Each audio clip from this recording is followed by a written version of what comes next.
transporte marítimo é, sem dúvida, a espinha dorsal da economia global. Mas e se essa mesma espinha dorsal estiver contribuindo para um dos nossos maiores desafios? Hoje, a gente vai mergulhar fundo na revolução verde que está acontecendo bem no coração do comércio mundial, os nossos portos. Para a gente ter uma ideia da escala do que estamos falando, é só olhar para esse número: 90%. Praticamente tudo que a gente compra e vende no mundo passa por um navio em algum momento. É uma artéria simplesmente indispensável para a nossa economia. E é aqui que a conversa fica séria. Por trás de toda essa eficiência, de toda essa movimentação, qual é o custo ambiental que a gente está pagando? É um custo que, sabe, está cada vez mais visível e que exige uma resposta urgente. Então, esse aqui é o nosso roteiro. Vamos primeiro entender o tamanho do problema, depois explorar as soluções que já existem, ver quem está na vanguarda disso, quais são os obstáculos no caminho e, claro, olhar para o que o futuro reserva para os nossos portos. Ok, vamos começar colocando em perspectiva o tamanho do desafio ambiental que os portos e todo o setor marítimo representam. A situação é bem séria. Além de serem uma fonte gigantesca de gases de efeito estufa, as atividades dos portos liberam poluentes locais muito nocivos, como óxidos de enxofre e nitrogênio. E isso não afeta só o meio ambiente, causando coisas como a chuva ácida. Afeta diretamente a saúde das pessoas, contribuindo para doenças respiratórias e cardiovasculares. E o mais preocupante de tudo é que, se a gente não agir rápido, a projeção é que essas emissões de CO2 só aumentem. E olha que dado interessante. Isso aqui mostra que o problema não está lá longe em alto mar. Não mesmo. Mais da metade da poluição do ar acontece perto da costa, afetando diretamente as cidades e as pessoas que vivem perto dos grandes portos. É um problema local e muito real. Certo, o problema está claro. Agora, vamos virar a página e falar das soluções. Já existe um verdadeiro kit de ferramentas com estratégias que os portos podem usar para limpar suas operações. Basicamente, a gente pode dividir essa descarbonização em 4 grandes frentes. Primeiro, a troca por combustíveis mais limpos. Segundo, eletrificar tudo que for possível dentro do porto. Terceiro, usar a tecnologia para deixar as operações mais espertas e eficientes. E por último, mas não menos importante, começar a explorar formas de capturar o carbono que ainda é emitido. Quando a gente olha para os combustíveis alternativos, a gente vê que não tem uma solução mágica, sabe? O hidrogênio verde, por exemplo, é incrível, quase não emite CO2, mas a infraestrutura para ele é caríssima. A amônia ajuda a reduzir o CO2, mas pode acabar gerando outros poluentes. E o GNL, o gás natural liquefeito, já reduz bastante coisa, mas também exige uma infraestrutura bem específica e cara. É uma balança complexa. Agora, um termo que a gente ouve muito é cold ironing.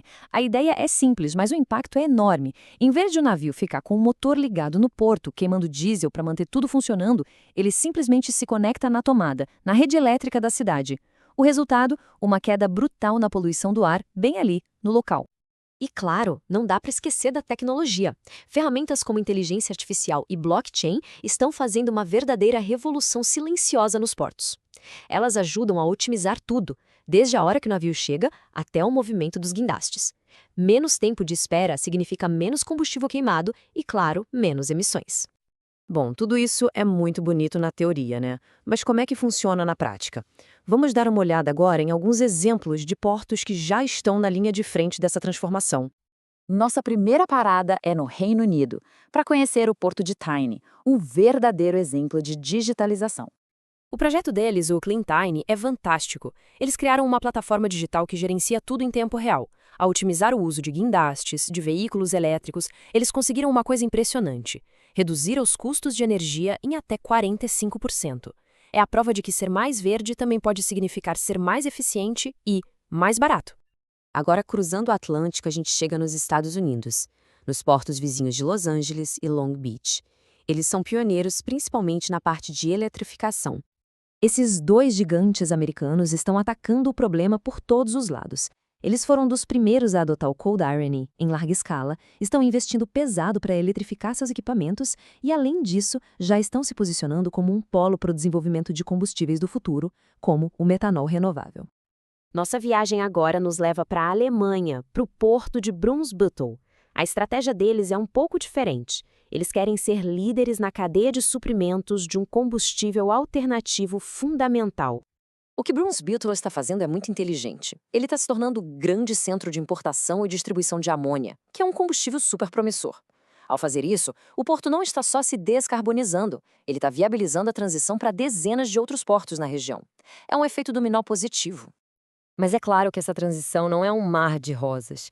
Existem ventos contrários, desafios bem grandes, que estão, sim, atrasando o progresso no mundo todo. Os maiores obstáculos, no fim das contas, são dinheiro e regras.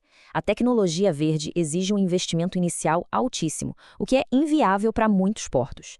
E para piorar, não existe um padrão internacional, uma regra clara para todo mundo seguir.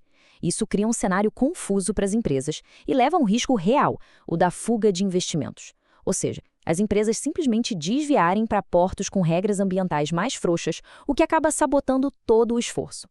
Então, juntando tudo isso, o que a gente pode concluir?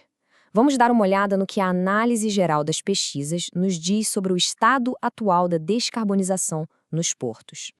Esse gráfico aqui é muito revelador. Ele mostra onde está a maior parte da atenção, tanto na pesquisa quanto na prática. Fica claro que o foco principal hoje está em duas áreas: combustíveis alternativos e eletrificação. Juntas, elas somam 75% dos esforços.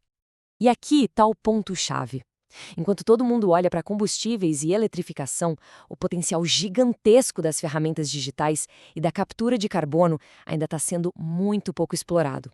Existe uma oportunidade enorme aí, esperando para ser aproveitada pelos portos mais inovadores. E a gente termina com essa pergunta no ar. As ferramentas para mudança já existem e estão ficando cada vez melhores. O grande desafio agora é coletivo. Como a comunidade global pode acelerar essa corrida, garantindo que nenhum porto fique para trás na busca por um futuro mais limpo e finalmente sustentável.